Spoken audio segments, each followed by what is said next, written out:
Hi, I'm Willie from Willie's Shoe Restoration Services.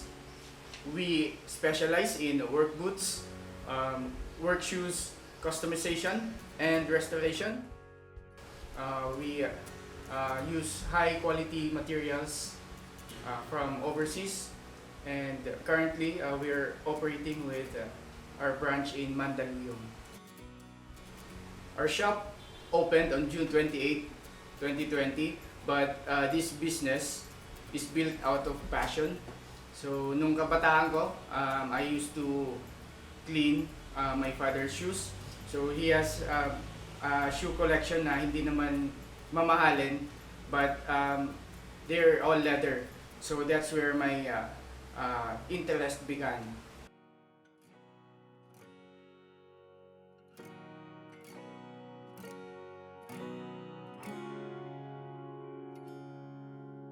We have a growing number of clients last year. But then the pandemic strikes. So hindi namin inisip actually na palakihin yung business kasi nga it's just a part-time job for me kasi may day job ako. But then tinamaan ng malaki yung company namin. So nagbawas ng tao and I was unlucky na kasama doon. So the good thing is binigyan nila kami ng separation pay enough for us to spend it for few months. But doon din namin naisip, actually it was a good opportunity for us kasi diniscuss namin pinag-usapan namin ng wife ko na why not try to open a shop na lang kasi may makeshift na shop ako dun sa balcony namin, nandun yung gamit, but limited lang yung nagagawa kong projects. Pandemic kasi, so walang nag-deliver, wala lahat, close lahat ng businesses. So nung na-lift yung ECQ, dun naghanap kami ng Presto, and ito yung nakita namin. So maganda yung yung location, nandito na lahat ng gamit, and I think this is the perfect para sa amin.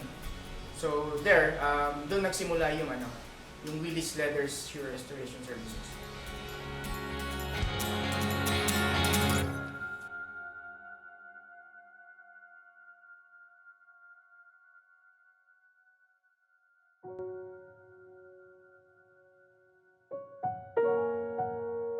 Regarding with how I learned this craft, kasi maraming factors eh.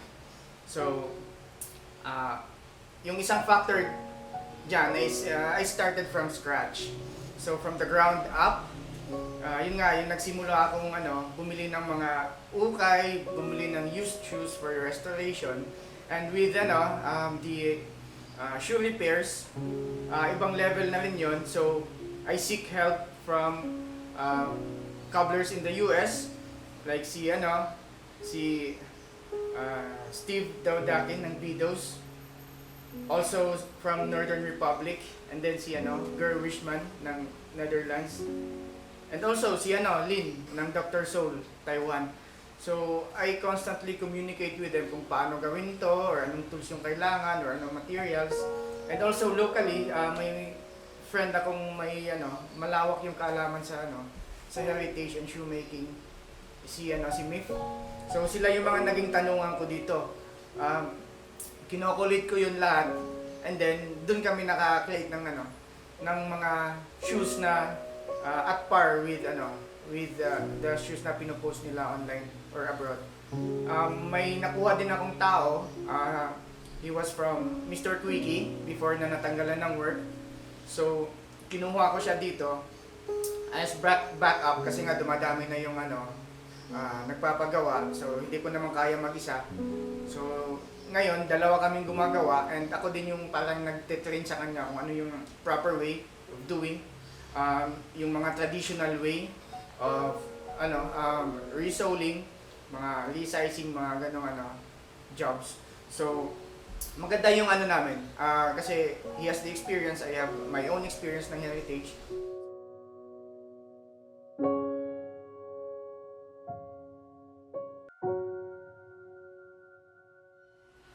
So I would say yung hobby na to, hindi siya I don't think it's a business for me, but parang lang, it's a playground for me to share my talent sa iba kasi nga hindi naman tayo focus more on sa profit but customer satisfaction kasi sa area natin konti lang yung gumagawa ng ginagawa namin, so we make sure na kinukuha namin our all the best materials that we could get para lang makapagbuo ng napakagandang shoes sa clients namin.